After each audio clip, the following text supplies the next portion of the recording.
Hi friends, it's Terri Gaines. In this video, I'm going to give all the details to assemble my April 2023 Funfold project. Each month I have a new Funfold project that I send to customers who place a $30 order with me. You receive a packet with all the materials cut and ready to assemble, a PDF to let you know what adhesive supplies to have on hand, photos of the project, and the instructions. This card I'm calling the Lattice Easel Funfold card. It was inspired by a couple YouTube videos I watched for this portion of the card, but my card opens up to become an easel card. The top portion is where you'd stamp your inside sentiment and sign your card. You have a decorative panel here, and then you have an easel stopper on this panel that will allow the card to stand on a desk or a table to be displayed, and you see the decorative panel in the back. It is such a fun card to make that I think you're going to love it. As I mentioned, everything's cut and ready to assemble. The goal for this video is give you all the details to assemble your project, but also share how I prepared the project, the product I used, and I want to talk about that first. So the decorative part of this card is using the tulip dies. There are several dies in the die set. They coordinate with the flowering tulip stamp set. They are in the current annual catalog that is soon going to be retiring. I used these 3 dies to create the tulip. These 2 greenery pieces are in your packet, and this die was used for the stem. Before I cut that stem out, I did put adhesive sheet behind it, so we have adhesive sheet behind that. So all of the tulip pieces are using that die cut. There's 2 ovals in the packet. These are from the double oval punch. The scalped one is in the Calypso Coral, which is the same color as the tulip. You want to use your own stamps and ink to stamp a sentiment on the oval. I stamped mine with Happy Birthday and used the basic gray ink. Careful when you open up your packet, you have 3 of the little brass butterflies. These are the brushed brass butterflies in the annual catalog. You get 80 when you purchase them, 40 large and 40 small. In your packet, you have 1 large and 2 small. The Designer Series paper I used is from the Awash in Beauty Designer Series paper, and I used this print here that I thought went really well with the tulip theme. There are 2 panels that are texturized with a folder. I used the 3D painted texture folder for those. So those are the tools I used to create the packet. For adhesive, you want a double-sided adhesive. I'm going to use Stampin' Seal. You want some dimensionals. I'm going to use tear and tape for assembling a couple parts of the tulip. And because I'm using that, I need a paper snips. You may use tear and tape or find you want to use a different adhesive when you see that assembly process. You do want a bone folder. I'm going to use a take your pick tool for the dimensionals. I'm going to suggest a silicone craft mat, and then another tool that has a corner in it. You can use a simply scoring tool or the Stamparatus for the corner. I think that's going to work well for adhering panels to the card. So those are the tools you need. Now, before I show you the measurements and the assembly of the card, I want to give you one more option. Your packet does not have these panels texturized. I thought, how would it look if they were texturized with the timber folder? Can you see in the video that these are texturized with the timber folder? And then I thought, well, how would it look if the top panel was also texturized? So if you want to texturize your panels and your top of the card base, I would do that now. I'll show you how to do it first, and then you'll want to pause the video. What I did was I used the timber folder for those samples. I put these in the folder, I just lined them up, closed it, ran it through my die cutting machine, and then for this card base, it's already scored for you. What I did was on this smaller panel, not the one that's got all the other score lines, I placed it in my embossing folder, and that score line lined up to the decorative image, and then I ran that through the die cutting machine. So if you'd like to texturize yours, pause the video and texturize it, and then hit start when you're ready to go. So as I mentioned, we have everything is ready to assemble. So in your packet, you have instructions. Most of the time, my videos are unlisted. This is a public video this time, so I will list the measurements in the text portion of the video and also on my blog post. So in your packet, we'll talk about the lattice panels first. I have these identified as panels number 1, which are quantity 5 of those. They are 4 1/4 by 1/2 inch. I'm going to have you set those aside in one pile. Then you have lattice panels number 2. These are 1/2 by 3 1/2. There's 4 of those. These you want to set in a different pile. Keep those two separated. The decorative panels, there's quantity 3. I used designer series paper for one. I used the Calypso Coral for the other. And then one is basic white. The reason it's basic white is I would highly suggest, if you're going to duplicate this card, that one of those 3 panels match your card base color. At the end of the video, I have more samples to show you. I use different colors other than basic white. But as I mentioned, keep one of them the same color if you're going to duplicate this project. So as I mentioned, everything is scored and ready to cut. So let's talk about the card base. This is 11 inches by 4 1/4. I have all the scoring lines on the graphics and I have them in the measurements. I actually took a marker and I highlighted my score lines so you can visually see how they are. So we have the first score line at 2 3/8. I did not highlight this one because that would be shown. These are going to be covered up. We have 2 3/8, we have 7 7/8, 8 1/2, 9 1/8, 9 3/4, and then 10 3/8. Then you're going to rotate it, whether you're using your trimmer with a scoring blade or simply scoring, rotate it, and then score at 3/4 inch down to the 7 7/8, and then at 3 1/2 down to the 7 7/8. These score lines are going to be the guide for putting the lattice panels on, and then we're going to cover those up. So that's why they are in your packet. You might want to put the marker, use the marker, and do these when you assemble it. It's hard to see that score line, but it is there for you. So to get started, what we want to do is fold in that first score line and the second one in to be valley folds, and then bring your bone folder in to crease those. So we have that portion done. And the beauty of this video is you can pause at any time, hit rewind if you need to understand how I'm assembling this. It's important that you follow where I state the adhesive side up and various things like that. So these 4 short ones, I'm going to bring to my my silicone craft mat. And one at a time. I'm only going to work with 2 to start out with. I'm going to put adhesive on the entire strip of this panel from top to bottom. And then what I'm going to do, when I first shared this, I was not using this tool for alignment, but I think it does work great for alignment. What I'm going to do is turn this over so that bottom fold is up against the wall. This top flap is open. I'm going to take this, adhesive side is up. That's important to remember.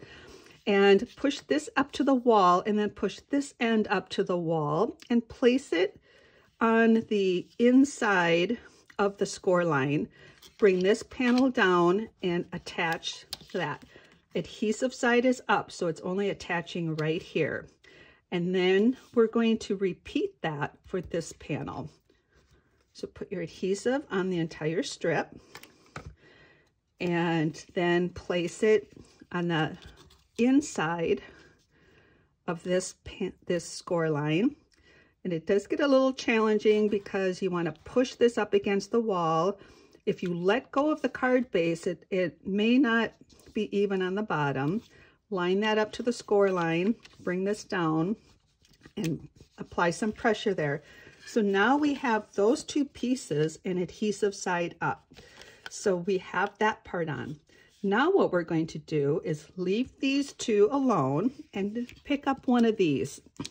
Now I'm going to bring these over here, it might be easier. I start by, and then this does shift a Well, actually, I did that for a visual, so you could see that score line.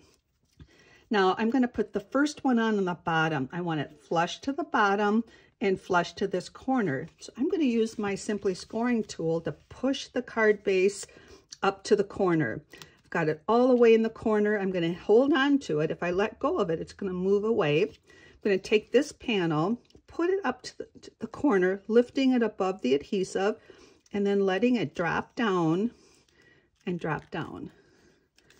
So now it's always a little challenging. It's so much adhesive there, your fingers get stuck to it. Now what we have is the back braces on, the bottom lattice piece, and now these, we want to put the next 4 on. So the bottom edge of your lattice panel is going to go on the top of that score line. So the score line, you know, has that little divot in. So I would put it like as in the center of that score line. So before I need to explain what I'm doing. Now I'm pushing the card all the way to this wall to help me with my placement. I'm going to, or help me with alignment, I should say. So my edge of my card is even. So now I'm going to hold this above the adhesive, and then I'm going to place it down like that. Now, if it's hard for you to use this tool, you can use just eyeball it or use the table.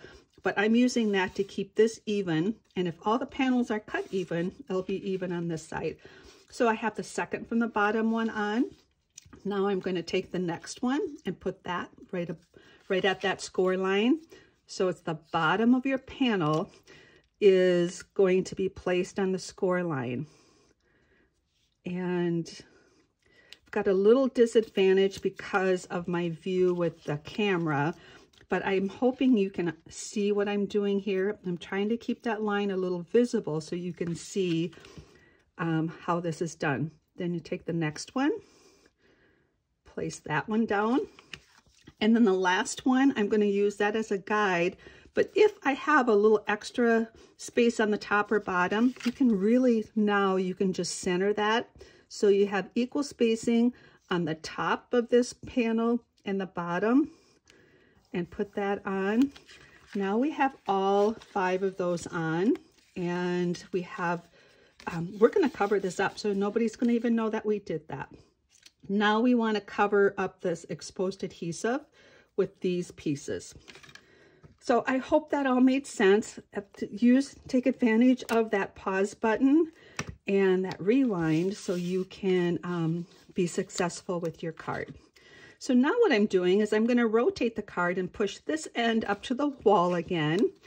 And then I'm going to take this panel and just cover up this other panel. So I'm just going to, you can use the score line. And as I mentioned, if you don't put the markers on, which isn't a requirement, it'll take sometimes harder to see. But for ease of video, I marked so you can see what I'm doing here. So this one went on to cover up that side, and this one is going to go over here to cover up this side. So there we have the front part of the card done. And now we want to cover this part up. So if you duplicate this card, you can change these out. These can be designer series paper. They can be stamped cardstock, texturized cardstock. I wanted to have this one to be the same color as the tulip. So this is the one we're going to put on here. So just make sure that you have it identified to put on this layer.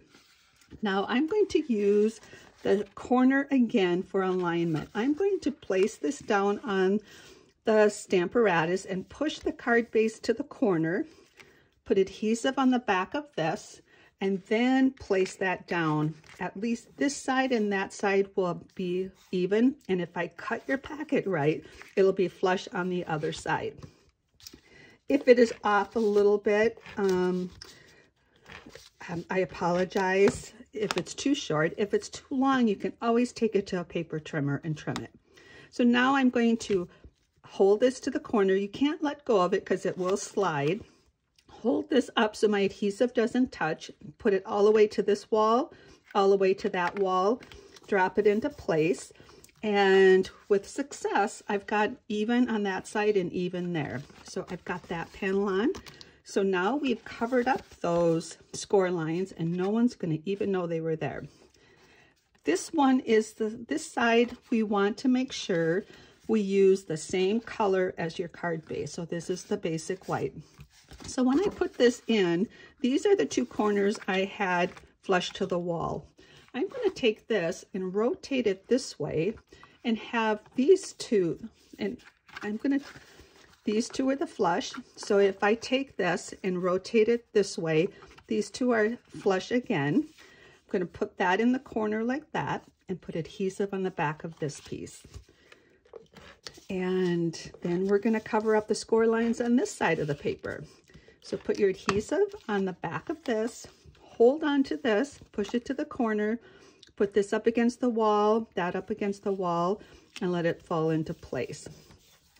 Now, there's going to be a little bit of gap here. You do want to make sure that this folds. Mine's a little tight. Maybe it's hard to get the right tolerance, you know, on cutting all this cardstock, but be sure that that fold and crease that with the bone folder. We want to make sure that that closes. Now, because we're going to see that score line, that's why it's the same color. Now what we're going to do is put the designer series paper. We do not want it right to the score line. Otherwise, it's going to crinkle as it folds. We need a little bit of gap here. I'm going to also push it up against the wall. And first I'll put my adhesive on the back side of this.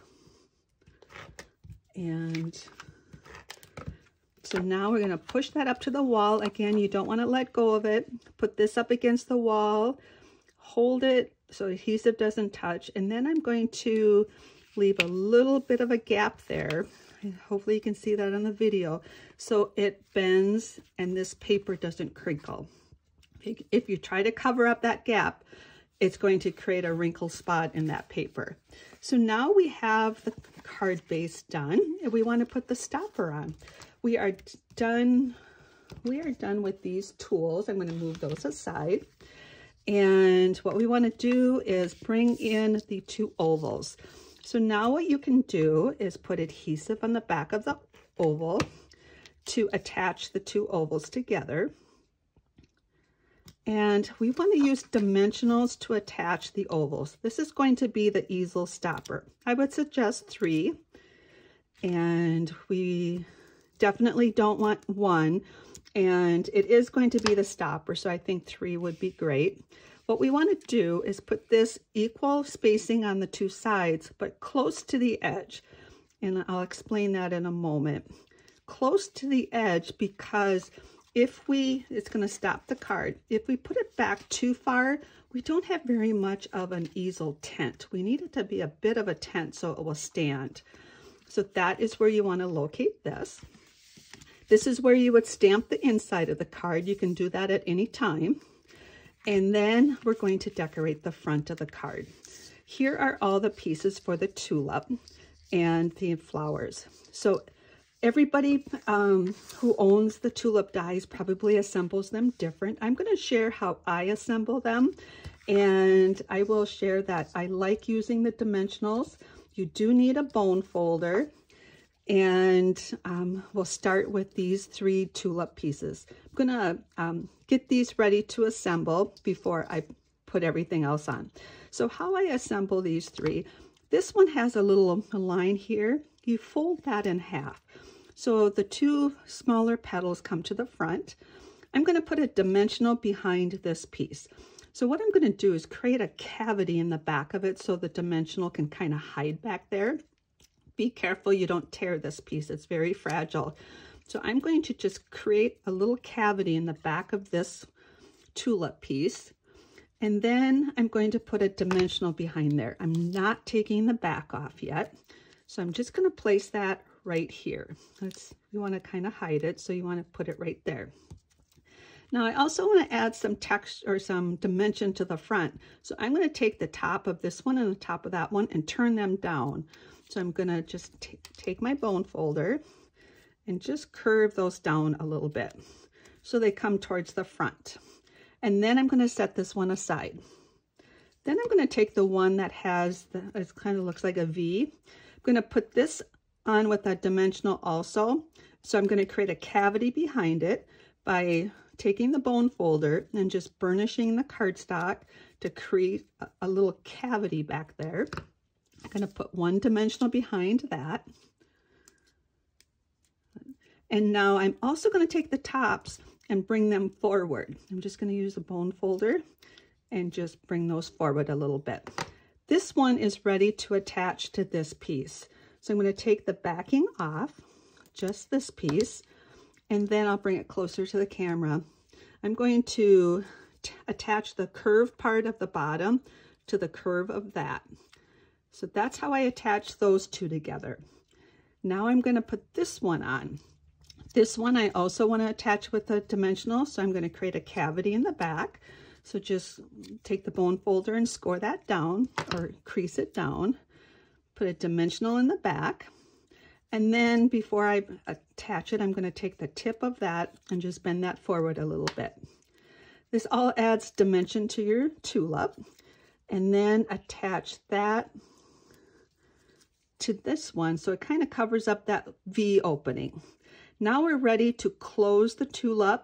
This one is going to wrap over to this side. So this edge is going to come over to this edge and attach to the side. So I'm going to take the dimensional off, fold it here, and just look for alignment to attach it. And that's how I create the little tulip. So now we're going to set that aside, and we're going to put all of these pieces on the card front. As I mentioned, there is adhesive sheet on the back of the tulip stem. So we can peel that off. Now I like to put the tulip image on this side of the card. There's nothing wrong if you put it on this side. The flower is going to just curve that direction. The stem, there's no definition for what is top and what is bottom, but you want to make sure that when you attach this, it stays on this vertical lattice post. Do not have it hanging over. We don't want any exposed adhesive in those spaces. So then burnish it a little bit to attach it. I tend to always put the flower on before I put the greenery on, and no matter what kind of flowers I'm assembling. Now to attach this, if we put dimensionals on, it brings it too far away from the card base. So I'm going to use tear and tape. You might have a different adhesive that you want to use. The tear and tape is a strong adhesive. It's got a backing to it. And the beauty of it is you can tear it. And that's why it's got its name. But because there's not going to be a lot of it on this surface, I'm going to use my paper snips to trim it. So I have a little bit of tear and tape on here. Put some pressure down to burnish it. I'm going to peel off the backing and place it on the top of the tulip stem. Whoops.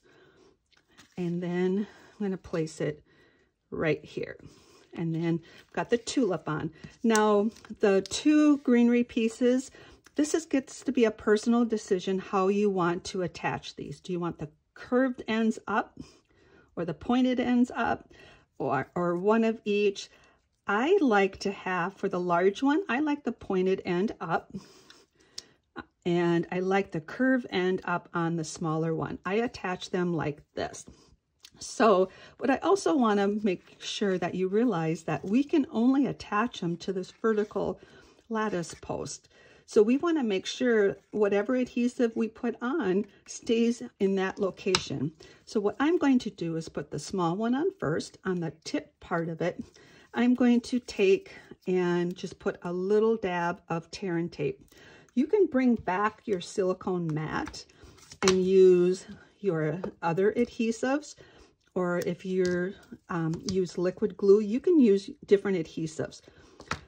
I failed to mention, before I attach this, I'm just going to burnish this with my fingers. I'm not going to use the bone folder. I'm just going to bring that up a little bit with my fingers.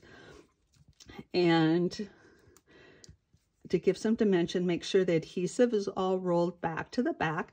Now the adhesive is right in that location. So I got to make sure that when I attach it, my adhesive stays on the vertical post or one of the horizontal panels. So I'm attaching mine about a 1/2 inch up from the bottom of the stem. Now I want the top part of this one to be on the top. So I'm going to put a dab of adhesive on the bottom portion. And then I'm going to just take my fingers and burnish it like that. Just a little bit of dimension to it. And take that backing off. Now I like to take this one and put way down here to cover up the stem. And that way it all stays on that panel. I have no exposed adhesive back here. So that is how I like to assemble the tulip. And the last thing for the card is to put the butterflies on. This is a personal decision. Every time I put these on, I put them on a little different, but I do tend to like to put the largest one closest to the flower. And I always struggle, where do you put the third one? It's a personal decision. I always say decorating a card is a personal decision on how you put the flowers on and so forth. So this is the card, ladies. I hope you enjoy it. It opens up, stamp your sentiment there, and you have a fun easel card. Now I want to show you a couple other samples that I have created, and I will have pictures of these on my blog post. I have the same card in a different color. And this is with a polished pink, and it's the same designer series paper, but a different panel of that paper. And so everything is the same for that. This next sample is using the daffodil dies. I really love the daffodil dies, so I debated between tulips or the daffodils. And I haven't added my butterflies on this yet, but I use Daffodil Delight cardstock for both of these details, but I sponged daffodil ink on one of the pieces, the top piece, to give you that contrast color. And then this one I haven't decided. It might be an Easter card. I think that would be a great Easter card. And then I decided, what if I put the black lattice? And so this is a striking card with a black and the Daffodil Delight. I also have a couple samples using the Lighting the Way bundle. And these are the fireflies that are stamped and die cut. On this panel, I stamped. So you can stamp this section. Just do that before you assemble this panel. And then this one, I made different colors. So this is Sahara Sand. So it's the same images. And then I use Early Espresso for the back. So much fun with this Funfold project. I hope you enjoyed it. Thank you so much for placing an order with me. Please reach out to me if you have any questions. If you are new to Stampin' Up and are looking for a Stampin' Up demonstrator, I would love to have you contact me. All my contact information is in the bottom portion of this video. It's a direct link to my blog post where you can get the details. And then some of the supplies I used will be on the bottom of the video and on my blog post to have a direct link to my Stampin' Up store. Thank you. I hope you enjoyed this project. Take care and happy creating.